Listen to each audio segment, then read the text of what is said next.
Hello everyone, welcome to CRP academy. CRP academy YouTube চ্যানেলে তোমাদের সকলকে জানাই স্বাগত। তো দেখো, আজকে আমরা এই ক্লাসে তোমাদের আপকামিং ডাব্লিউবিএসএসসির গ্রুপ সি এবং গ্রুপ ডি পরীক্ষাকে টার্গেট করে জিকে এবং কারেন্ট অ্যাফেয়ার্স থেকে বাছাই করা গুরুত্বপূর্ণ 30টি প্রশ্ন উত্তর আলোচনা করতে চলেছে। তো দেখো, আজকে এটি আমাদের সেট নম্বর 19। আর দেখো, তোমাদের গ্রুপ সি এবং গ্রুপ ডির কিন্তু অনলাইনে বর্তমানে ফর্ম ফিল আপ চলছে। তোমরা কিন্তু অবশ্যই ফর্ম ফিল আপ করে নেবে। আর তোমাদের পরীক্ষাও খুব তাড়াতাড়ি হতে চলেছে। তো এই কয়েকটা দিন তোমরা কিন্তু খুব ভালো করে প্রিপারেশন চালিয়ে যাও। আর প্রত্যেক দিন রাত্রি 9টায় তোমরা কিন্তু আমাদের এই চ্যানেলে এই সমস্ত জিকে এবং কারেন্ট অ্যাফেয়ার্সের প্র্যাকটিস সেটগুলো পেয়ে যাবে। তো দেখো, শুরু করছি আজকের এই গুরুত্বপূর্ণ প্র্যাকটিস সেট। দেখো, আজকের প্রথম প্রশ্ন, গ্র্যামি পুরস্কার কোন ক্ষেত্রে দেওয়া হয় বা গ্র্যামি পুরস্কারের সঙ্গে জড়িত কি? নাটক, চলচ্চিত্র, সঙ্গীত নাকি সাহিত্য? রিসেন্ট কিন্তু একটি পরীক্ষাতে এই প্রশ্নটি এসেছিল, ডাব্লিউপিএসআই প্রিলি পরীক্ষায়। প্রশ্নটি কিন্তু ভীষণ গুরুত্বপূর্ণ প্রশ্ন এবং বাছাই করা প্রশ্ন। তো দেখো, গ্র্যামি পুরস্কার দেওয়া হয় সঙ্গীতের ক্ষেত্রে বা মিউজিকের ক্ষেত্রে। অপশন সি হয়ে যাবে এই প্রশ্নের সঠিক উত্তর। তো দেখো, কোন পুরস্কার কোন ক্ষেত্রে দেওয়া হয় এগুলো কিন্তু পরীক্ষাতে আসে। যেমন অস্কার পুরস্কার, এটি কোন ক্ষেত্রে দেওয়া হয়? চলচ্চিত্র ক্ষেত্রে। এগুলো কিন্তু নোট করে রাখবে। ম্যান বুকার পুরস্কার, এটি দেওয়া হয় ইংরেজি উপন্যাসের ক্ষেত্রে। পুলিৎজার পুরস্কার দেওয়া হয় সাংবাদিকতায়। কলিঙ্গ পুরস্কার দেওয়া হয় বিজ্ঞানের জনপ্রিয়তায়। অ্যাবেল পুরস্কার দেওয়া হয় গণিতের ক্ষেত্রে। আর জ্ঞানপীঠ পুরস্কার দেওয়া হয় সাহিত্যের ক্ষেত্রে। ওকে, তো এই সমস্ত তথ্যগুলো তোমাদের কিন্তু গ্রুপ সি এবং গ্রুপ ডি পরীক্ষার জন্য ভীষণ গুরুত্বপূর্ণ। নেক্সট দেখো, আজকের 2 নম্বর প্রশ্ন, নিচের কোন সংস্থাটি রবীন্দ্রনাথ ঠাকুর প্রতিষ্ঠা করেছিলেন বা কোন প্রতিষ্ঠানটি? বিশ্বভারতী, জ্ঞানদাম বিশ্ববিদ্যালয়, সেবাগ্রাম বিশ্ববিদ্যালয় নাকি রবীন্দ্র বিদ্যালয়? প্রশ্নগুলোর সঠিক উত্তর কী হবে তোমরা কিন্তু অবশ্যই কমেন্টে জানাবে। আর দেখে নেবে যে এই 30টি জিকে এবং কারেন্ট অ্যাফেয়ার্সের মধ্যে তোমাদের কতগুলো সঠিক হচ্ছে আর কতগুলো ভুল হচ্ছে। ওকে, 26 থেকে 27 নম্বর কিন্তু তোমাদের যদি উঠে যায় তাহলে কিন্তু খুব ভালো প্রস্তুতি রয়েছে। আর 25 নম্বরের কম হলে তোমাদের কিন্তু প্রস্তুতি ঠিকঠাক নেই, তোমাদের কিন্তু অধ্যায়ভিত্তিক প্রস্তুতির দরকার আছে। তো দেখো, এই প্রশ্নের সঠিক উত্তর হয়ে যাবে নিচের এই 4টি প্রতিষ্ঠানের মধ্যে বিশ্বভারতী। অপশন এ হয়ে যাবে এই প্রশ্নের সঠিক উত্তর। এটি কিন্তু রবীন্দ্রনাথ ঠাকুর প্রতিষ্ঠা করেছিলেন।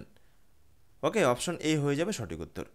নেক্সট দেখো, 3 নম্বর, খোকাবাবুর প্রত্যাবর্তন এই বইটির রচয়িতা কে? তো দেখো, খোকাবাবুর প্রত্যাবর্তন সঠিক উত্তর হয়ে যাবে এই বইটির রচয়িতা হলেন রবীন্দ্রনাথ ঠাকুর। অপশন সি হয়ে যাবে এই প্রশ্নের সঠিক উত্তর। তো এগুলো কিন্তু বাংলা সাহিত্যের গুরুত্বপূর্ণ প্রশ্ন। এখান থেকেও পরীক্ষাতে প্রশ্ন আসে, বিভিন্ন গুরুত্বপূর্ণ গ্রন্থ এবং রচয়িতা। যেমন দেখো, দুর্গেশ নন্দিনী এটি কে রচনা করেছেন? সঠিক উত্তর হয়ে যাবে বঙ্কিমচন্দ্র চট্টোপাধ্যায়।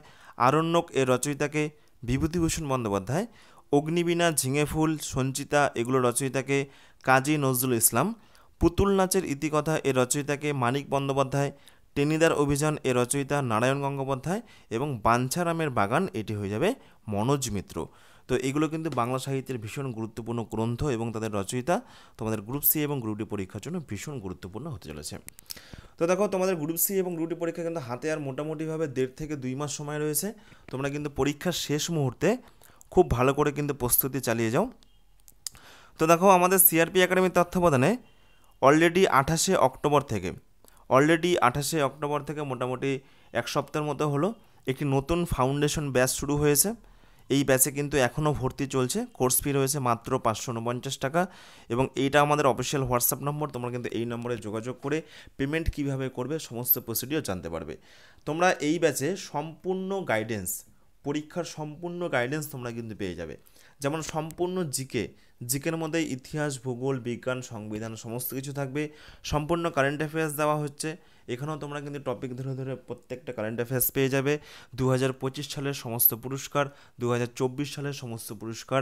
তো এইভাবে তোমরা কিন্তু বিগত 3 বছরের কারেন্ট অ্যাফেয়ার্স পেয়ে যাবে। গণিত এবং ইংরেজি একদম বেসিক লেভেল থেকে অ্যাডভান্স লেভেল অবধি তোমাদেরকে করিয়ে দেওয়া হবে, যাতে কোনো রকম কোনো অসুবিধা না হয়। অর্থাৎ এই ব্যাচে তোমরা কিন্তু প্রত্যেকটি বিষয়ের চ্যাপ্টার ভিত্তিক ক্লাস, পিডিএফ ডাউনলোড করতে পারবে, পিডিএফ প্রিন্ট আউটও করতে পারবে। প্রত্যেক দিন মক টেস্ট বা পরীক্ষা কিন্তু নেওয়া হবে। অর্থাৎ সারাদিন যা যা ক্লাসগুলো করানো হলো সন্ধ্যেবেলা কিন্তু সেটার পরীক্ষা নেওয়া হবে। এছাড়া লাইভ ডাউট ক্লিয়ারিং ক্লাস তোমরা কিন্তু এই ব্যাচে পেয়ে যাবে।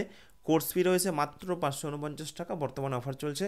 এবং এটা হচ্ছে ওয়ান টাইম পেমেন্ট, মাসিক কোনো ফিজ নেই, একবারই মাত্র তোমাদেরকে পেমেন্ট করতে হবে। তো এই নম্বরে তোমরা কিন্তু যোগাযোগ করে নেবে। এটা আমাদের অফিসিয়াল হোয়াটসঅ্যাপ নম্বর এবং এই নাম্বার আমাদের ভিডিওর ডেসক্রিপশনেও দেওয়া আছে, সেখান থেকেও তোমরা কিন্তু দেখে নিতে পারো। তো এরপরে দেখো নেক্সট 4 নম্বর প্রশ্ন, সম্প্রতি বিহারের গোগাবিল হ্রদ এটি কততম রামসার সাইট হিসেবে ঘোষিত হলো? তো দেখো ভীষণ কিন্তু গুরুত্বপূর্ণ একটি কারেন্ট অ্যাফেয়ার্সের প্রশ্ন। তো এই প্রশ্ন সঠিক উত্তর হয়ে যাবে সম্প্রতি এই বিহারের গোগাবিল হ্রদ এটি কিন্তু 94তম রামসার সাইট হিসেবে ঘোষিত হলো। অপশন সি হয়ে যাবে এই প্রশ্নের সঠিক উত্তর। তো দেখো এখন কিন্তু বর্তমানে আমাদের ভারতবর্ষে টোটাল বা সমগ্র রামসার সাইটের সংখ্যা হচ্ছে 94। তো এই প্রশ্নগুলো তোমাদের কিন্তু কারেন্ট অ্যাফেয়ার্সের জন্য ভীষণ গুরুত্বপূর্ণ প্রশ্ন। এরপরে দেখো নেক্সট 5 নম্বর। তো দেখো সম্প্রতি রোহন বোপান্না তিনি কোন খেলা থেকে অবসর ঘোষণা করলেন? তিনি একজন বিখ্যাত খেলোয়াড়, তিনি কোন খেলার সাথে যুক্ত ছিলেন? ক্রিকেট, ফুটবল, টেনিস নাকি হকি? প্রশ্নগুলো সঠিক উত্তর কী হবে তোমরা কিন্তু অবশ্যই কমেন্টে জানাবে। তারপর দেখে নেবে যে এই 30টি প্রশ্ন উত্তরের মধ্যে তোমাদের কার কত স্কোর হচ্ছে। তো দেখো সম্প্রতি রোহান বোপান্না তিনি টেনিস থেকে অবসর গ্রহণ করলেন। তিনি একজন বিখ্যাত টেনিস খেলোয়াড় ছিলেন, তিনি টেনিস খেলার সাথে যুক্ত ছিলেন। তো এরপরে দেখো নেক্সট 6 নম্বর প্রশ্ন, বর্তমান পশ্চিমবঙ্গের খাদ্যমন্ত্রীর নাম কি? তো দেখো পশ্চিমবঙ্গের যে বিভিন্ন মন্ত্রিসভা রয়েছে, তো এগুলো তোমাদের গ্রুপ সি এবং গ্রুপ ডি পরীক্ষার জন্য ভীষণ গুরুত্বপূর্ণ। তো বর্তমান পশ্চিমবঙ্গের খাদ্যমন্ত্রীর নাম কি? মানস ভূঁইয়া, রথিন ঘোষ, ফিরাদ হাকিম নাকি বাত্য বসু? তো দেখো এই প্রশ্ন সঠিক উত্তর হয়ে যাবে বর্তমান পশ্চিমবঙ্গের খাদ্যমন্ত্রী হলেন রথিন ঘোষ। অপশন বি হয়ে যাবে এই প্রশ্নের সঠিক উত্তর। তো এরপরে দেখো নেক্সট 7 নম্বর প্রশ্ন, 2030 সালে শীতকালীন অলিম্পিক এটি কোন দেশে অনুষ্ঠিত হতে চলেছে? ইটালি, আমেরিকা, ফ্রান্স নাকি অস্ট্রেলিয়া? তো দেখো এই প্রশ্ন সঠিক উত্তর হয়ে যাবে 2030 সালে শীতকালীন অলিম্পিক অনুষ্ঠিত হবে ফ্রান্সে। অপশান সি হয়ে যাবে এই প্রশ্নের সঠিক উত্তর। তো দেখো গ্রীষ্মকালীন অলিম্পিক যেমন প্রত্যেক 4 বছর পর পর হয়, ঠিক তেমনিভাবে এই শীতকালীন অলিম্পিকও কিন্তু প্রত্যেক 4 বছর পর পর অনুষ্ঠিত হয়। লাস্ট 2022 সালে হয়েছিল, এরপরে নেক্সট হবে 2026 এবং 26-এর পর হবে 2030 সালে। তো 26 সালে শীতকালীন অলিম্পিক কোথায় অনুষ্ঠিত হতে চলেছে এটাও কিন্তু মনে রাখবে যে 26 সালে শীতকালীন অলিম্পিক এটি কিন্তু ইটালিতে অনুষ্ঠিত হতে চলেছে, ইটালি হবে। ওকে, তো দেখো এখানে একটু প্রিন্টিং মিস্টেক রয়েছে, ফ্রান্স নয়, এটা হবে 2026 সালের শীতকালীন অলিম্পিক, এটা ইটালিতে অনুষ্ঠিত হতে চলেছে। আর ঠিক তার 4 বছর পর 2030 সালে এটা কিন্তু ফ্রান্সে অনুষ্ঠিত হতে চলেছে। নেক্সট দেখো 8 নম্বর, নীতি আয়োগ এর বর্তমান চেয়ারম্যানকে? ভীষণ একটি গুরুত্বপূর্ণ প্রশ্ন। তো দেখো নীতি আয়োগের বর্তমান চেয়ারম্যান হলেন, সঠিক উত্তর হয়ে যাবে এই প্রশ্নের নরেন্দ্র মোদী। অপশন এ হয়ে যাবে এই প্রশ্নের সঠিক উত্তর। নেক্সট দেখো 9 নম্বর, জাতীয় মহিলা কমিশনের চেয়ারপারসনকে? আমাদের বর্তমান ভারতবর্ষের জাতীয় মহিলা কমিশনের চেয়ারপারসনকে? এই প্রশ্নের সঠিক উত্তর হয়ে যাবে বিজয়া কিশোর রাহাতকর। তিনি কিন্তু বর্তমানে জাতীয় মহিলা কমিশনের চেয়ারপারসন। ওকে, তো দেখো প্রত্যেকটি প্রশ্ন কিন্তু এগুলো কারেন্ট অ্যাফেয়ার্সের প্রশ্ন, আর তোমাদের পরীক্ষাতে কিন্তু কারেন্ট অ্যাফেয়ার্স থেকে মোটামুটিভাবে 12 থেকে 15টা প্রশ্ন পরীক্ষাতে আসবে। সুতরাং এই টাইপের কারেন্ট অ্যাফেয়ার্সের প্রশ্নগুলো তোমাদের গ্রুপ সি এবং গ্রুপ ডি পরীক্ষার জন্য ভীষণ গুরুত্বপূর্ণ, এগুলো কিন্তু নোট করে রাখবে। নেক্সট দেখো 10 নম্বর, সম্প্রতি কোন রাজ্য সরকার মেয়ে শিক্ষার্থীদের জন্য নিযুত মাইনা এই প্রকল্প চালু করেছে?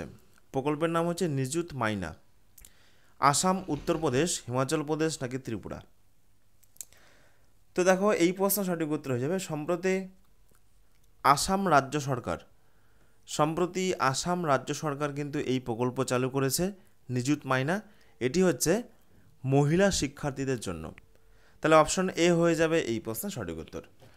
নেক্সট দেখো 11, 2017 সালে অক্টোবরে তৈরি হওয়া বিশ্বের প্রথম রোবট নাগরিকের নাম কি?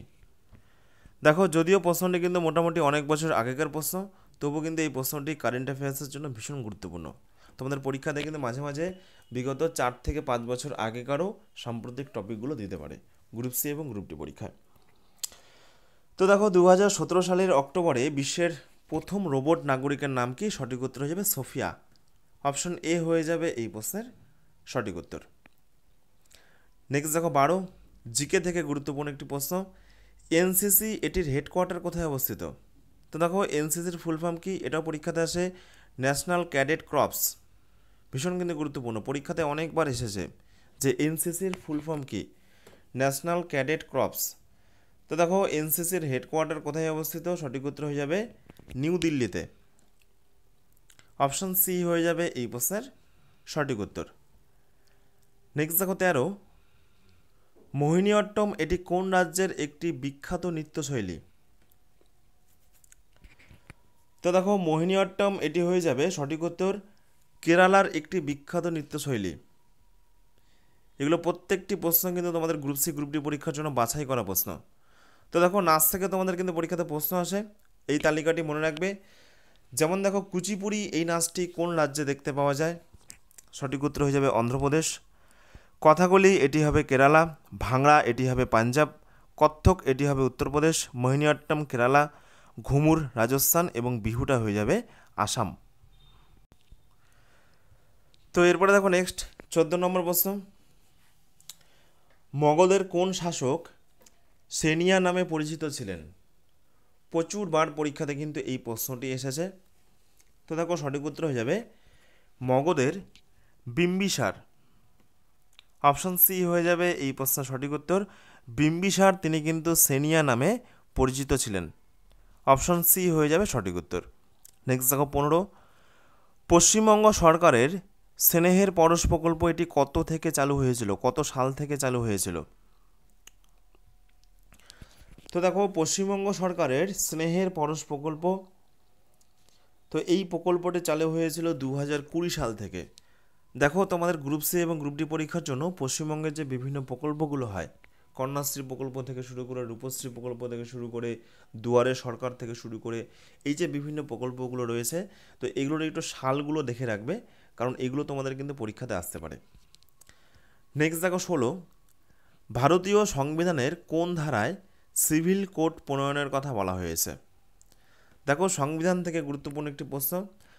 তো সংবিধান থেকে কিন্তু এই টাইপের ধারা সংক্রান্ত প্রশ্নগুলো পরীক্ষাতে আসে, এগুলো তোমাদেরকে দেখিয়ে দেবো যে কোন কোন প্রশ্নগুলো আসে।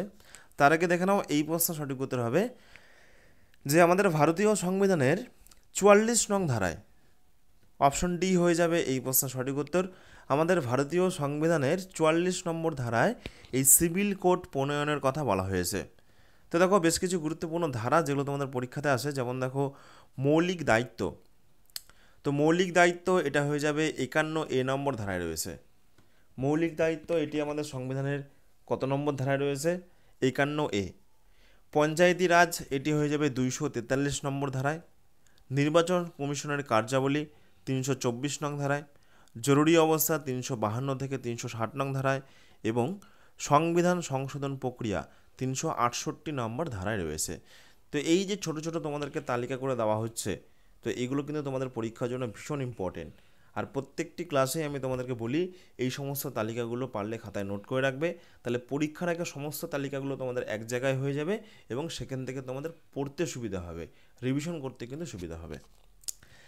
নেক্সট দেখো 17, নিম্নলিখিত কোন স্থান থেকে প্রাচীন হোমোসেপিয়েন্সের জীবাশ্ম আবিষ্কৃত হয়েছে? তো দেখো সঠিক উত্তর হয়ে যাবে এই প্রশ্নের এই চারটে অপশনের মধ্যে নর্মদা উপত্যকা থেকে। প্রশ্নটি কিন্তু ভীষণ গুরুত্বপূর্ণ প্রশ্ন, পিএসসির প্রচুরবার পরীক্ষাতে এই প্রশ্নটি এসেছে। তাহলে সঠিক উত্তর হয়ে যাবে নর্মদা উপত্যকা থেকে প্রাচীন হোমোসেপিয়েন্সের জীবাশ্ম আবিষ্কৃত হয়েছে। অপশন বি হয়ে যাবে সঠিক উত্তর। নেক্সট দেখো 18, প্রথম কোন বাঙালি ভারতের স্থল বাহিনীর প্রধান হয়েছিলেন? দেখো ভীষণ কিন্তু গুরুত্বপূর্ণ একটি প্রশ্ন। প্রথম কোন বাঙালি ভারতের স্থল বাহিনীর প্রধান হয়েছিলেন? এই প্রশ্নটা কিন্তু পরীক্ষাতে প্রচুর বার এসেছে। তো সঠিক উত্তর হয়ে যাবে জেনারেল শঙ্কর রায়চৌধুরী। তিনি কিন্তু প্রথম বাঙালি হিসাবে আমাদের ভারতের স্থল বাহিনীর প্রধান হয়েছিলেন। তিনি কত সালে হয়েছিলেন? 1994 সালে। অপশন সি হয়ে যাবে সঠিক উত্তর। নেক্সট দেখা 19, ফুটবলের রাজপুত্র কাকে বলা হয়? প্রত্যেকটি প্রশ্ন কিন্তু কমন প্রশ্ন তোমাদের পরীক্ষার জন্য এবং প্রত্যেকটি প্রশ্ন কিন্তু বাছাই করা প্রশ্ন। তো দেখো এই প্রশ্ন সঠিক উত্তর হয়ে যাবে ফুটবলের রাজপুত্র বলা হয় মারাদোনাকে। অপশন এ হয়ে যাবে এই প্রশ্নের সঠিক উত্তর। পাশাপাশি দেখো বেশ কিছু গুরুত্বপূর্ণ প্রশ্ন, যেমন ফুটবলের সম্রাট তাহলে কাকে বলা হয়? ফুটবলের সম্রাট বলা হয় পেলেকে। চায়নাম্যান বলা হয় রিকি পন্টিংকে। মহারাজ বলা হয় কোন ক্রিকেট খেলোয়াড়কে? আমাদের পশ্চিমবঙ্গে সৌরভ গাঙ্গুলিকে। নেক্সট দেখো, রাওয়ালপিন্ডি এক্সপ্রেস কাকে বলা হয়? শোয়েব আখতারকে। আর ফুটবলের আইনস্টাইন কাকে বলা হয়? ডেভিড বেকহ্যামকে। ওকে, তো এই তালিকাগুলো থেকে তোমাদের দেখবে পরীক্ষাতে কিন্তু প্রশ্ন আসবে, কারণ প্রত্যেকটা প্রশ্ন প্রত্যেকটা তথ্য কিন্তু বাছাই করে তোমাদের জন্য এখানে করা হয়েছে। নেক্সট দেখো 20 নম্বর, চৌম্বক মেরুতে বিনতি কোণ কত? তো দেখো বিনতি কোণটা কি? বিনতি কোণ হলো অনুভূমিকের সাথে পৃথিবীর চৌম্বকীয় ক্ষেত্রের দিকে বরাবর কোণ। তাহলে চৌম্বক মেরুতে বিনতি কোণ সঠিক উত্তর হয়ে যাবে এই প্রশ্নের 90 ডিগ্রি। অপশন ডি হয়ে যাবে এই প্রশ্নের সঠিক উত্তর। ওকে, তো এরপরে দেখো নেক্সট 20 নম্বর প্রশ্ন।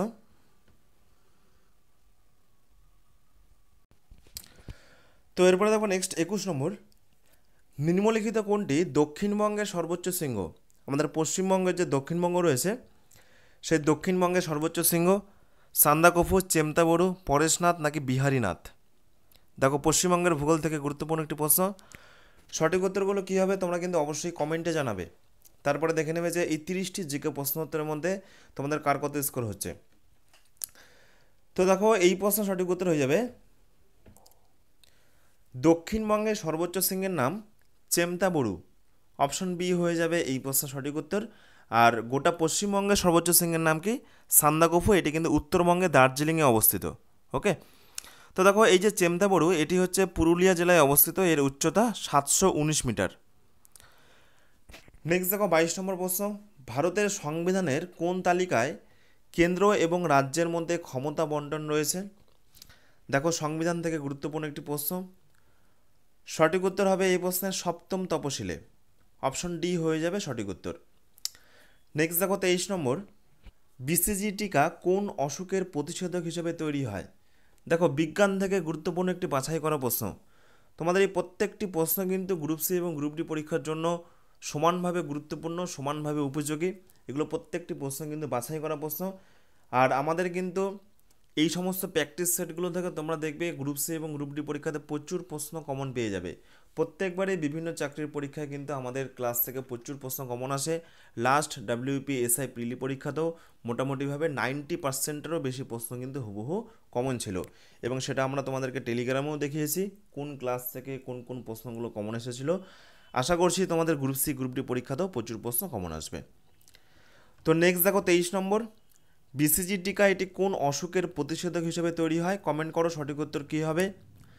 তো সঠিক উত্তর হয়ে যাবে টিউবারকুলোসিস। অপশন এ হয়ে যাবে এই প্রশ্নের সঠিক উত্তর। তো দেখো বেশ কিছু গুরুত্বপূর্ণ টিকা, যেমন দেখো ডিপিটি এটি হচ্ছে ডিপথেরিয়া এর টিকা হিসেবে ব্যবহার করা হয়। ওপিভি এটি হচ্ছে পোলিও রোগের টিকা হিসেবে ব্যবহার করা হয়। রেবিস ভ্যাকসিন এটা হবে জলাতঙ্ক। এমএমআর এটি হবে হাম, এবং এইচবিভি এটি হবে হেপাটাইটিস বি। এই রোগের জন্য টিকাগুলো ব্যবহার করা হয়। তাহলে কোন ক্ষেত্রে কোন কোন টিকাগুলো ব্যবহার করা হয়, কোনগুলো তোমাদের পরীক্ষার জন্য গুরুত্বপূর্ণ, দেখো এখানে সুন্দর করে তালিকা করে দেওয়া হয়েছে। নেক্সট দেখো 24, কালচক্র অনুষ্ঠান এটি কোন ধর্মের সাথে জড়িত? তো সঠিক উত্তর হবে কালচক্র অনুষ্ঠান এটি বৌদ্ধ ধর্মের সাথে জড়িত। অপশন এ হয়ে যাবে এই প্রশ্নের সঠিক উত্তর। নেক্সট দেখো 25, নিচের কোন সারে নাইট্রোজেনের পরিমাণ সব থেকে বেশি থাকে? নিচের কোন সারে নাইট্রোজেনের পরিমাণ সব থেকে বেশি থাকে? তো দেখো সঠিক উত্তর হয়ে যাবে ইউরিয়া সারে। ইউরিয়া সারে নাইট্রোজেনের পরিমাণ কিন্তু সব থেকে বেশি থাকে। অপশন এ হয়ে যাবে এই প্রশ্নের সঠিক উত্তর। নেক্সট দেখো 26, যে উপাদান রক্ত জমাট বাঁধতে সাহায্য করে সেটি কোনটি? কোন উপাদান রক্তে জমাট বাঁধতে সাহায্য করে? সেটি হবে ভিটামিন কে। ভীষণ গুরুত্বপূর্ণ এই প্রশ্নগুলো, এক ঝলক করে দেখে নাও আর সঠিক উত্তরগুলো কমেন্টে জানাও। তারপরে দেখে নাও 30টি প্রশ্ন উত্তরের মধ্যে তোমরা কতগুলো সঠিক উত্তর করতে পারছো। দেখো 25 থেকে 28 মানে কিন্তু খুব ভালো স্কোর, কিন্তু 25-এর কম স্কোর করা মানে তোমাদের কিন্তু কোথাও একটা খামতি আছে।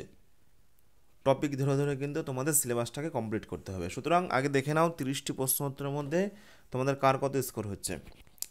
নেক্সট দেখো 27, সংবিধান থেকে আরেকটি গুরুত্বপূর্ণ প্রশ্ন, রাজ্যসভার সাংবিধানিক প্রধানকে? তো দেখো রাজ্যসভার সাংবিধানিক প্রধান হলেন, সঠিক উত্তর হয়ে যাবে ভারতের উপরাষ্ট্রপতি। অপশন ডি হয়ে যাবে এই প্রশ্নের সঠিক উত্তর। নেক্সট দেখো 28, সূর্যমুখী গাছের সূর্যের অভিমুখে বাঁককে কি বলা হয়? দেখবে সূর্যমুখী গাছের যে ডাল এবং ফুলগুলো সেগুলো কিন্তু সূর্যের দিকে বেঁকে যায়। অথবা তুমি খেয়াল করে দেখবে যে দীর্ঘদিন ধরে একটি গাছ জানালা পাশে রাখলে সেই গাছের যে কাণ্ড সেটা কিন্তু দেখবে বাইরে আলোর দিকে ঝুঁকে গিয়েছে। তো এই চলনটাকে কি চলন বলা হয়? কেমোন্যাস্টিক, সিসমোন্যাস্টিক, থার্মোন্যাস্টিক নাকি ফটোন্যাস্টিক? সঠিক উত্তর হয়ে যাবে এই প্রশ্নের option D, photonastic. Option D হয়ে যাবে এই প্রশ্নের সঠিক উত্তর। নেক্সট দেখো 29, হৃৎপিণ্ডের আবরণকে কি বলা হয়? তো দেখো হৃৎপিণ্ডের আবরণকে বলা হয় পেরিকার্ডিয়াম। অপশন এ হয়ে যাবে এই প্রশ্নের সঠিক উত্তর। এবং আরেকটি প্রশ্ন পরীক্ষাতে আসে যে ফুসফুসের আবরণকে কি বলা হয়? তো ফুসফুসের আবরণকে বলা হয় প্লুরা। তাহলে হৃৎপিণ্ডের আবরণকে বলা হয় পেরিকার্ডিয়াম এবং ফুসফুসের আবরণকে বলা হয় প্লুরা। নেক্সট দেখো 30, আজকের এই প্র্যাকটিস সেটের লাস্ট প্রশ্ন। সমুদ্র ঘোড়া একটি কি স্তন্যপ্রায়ী প্রাণী, নাকি একটি উদ্ভিদের জাত, নাকি একটি মাছের প্রজাতি, নাকি কোনোটি নয়? তো দেখো এই যে সমুদ্র ঘোড়া সমুদ্রের একটি জীব। তো এটি এক ধরনের কি? সঠিক উত্তর হবে এটি এক ধরনের কিন্তু মাছ প্রজাতির জীব। অপশন সি হয়ে যাবে এই প্রশ্ন সঠিক উত্তর। তো এই হলো আজকে আমাদের গুরুত্বপূর্ণ 30টি জিকে এবং কারেন্ট অ্যাফেয়ার্সের প্রশ্ন উত্তর। তোমরা কে কত স্কোর করলে অবশ্যই কিন্তু কমেন্টে জানাবে। আর তোমাদেরকে যেটা প্রথমেই আমরা বললাম, দেখো অলরেডি আমাদের সিআরপি একাডেমি তত্ত্বাবধানে 28শে অক্টোবর থেকে নতুন একটি ফাউন্ডেশন ব্যাচ শুরু হয়েছে তোমাদের গ্রুপ সি গ্রুপ ডি পরীক্ষার জন্য। তো এই ব্যাচে তোমরা কিন্তু সম্পূর্ণ জিকের মধ্যে ইতিহাস, ভূগোল, বিজ্ঞান সমস্ত কিছু পেয়ে যাবে। সমস্ত কারেন্ট অ্যাফেয়ার্স, গণিত, ইংরেজি একদম বেসিক লেভেল থেকে চ্যাপ্টার ভিত্তিক তোমরা এই ব্যাচে ক্লাস পেয়ে যাবে। অর্থাৎ সমস্ত বিষয়ে তোমরা টপিক ধরে ধরে ক্লাস, পিডিএফ ডাউনলোড করতে পারবে, প্রত্যেক দিন পরীক্ষা নেওয়া হবে। এছাড়া লাইভ ডাউট ক্লিয়ারিং ক্লাস তোমরা কিন্তু এই ব্যাচে পেয়ে যাচ্ছ। মাত্র কোর্স ফি রয়েছে 549 টাকা। ওকে, তো এটা কিন্তু ওয়ান টাইম পেমেন্ট, মাসিক কোনো ফিস নেই। তোমরা চাইলে কিন্তু আমাদের এই হোয়াটসঅ্যাপ নম্বরে যোগাযোগ করতে পারো 9647553612, অথবা ভিডিও ডেসক্রিপশনে কিন্তু বিস্তারিত তথ্য দেওয়া রয়েছে। ধন্যবাদ।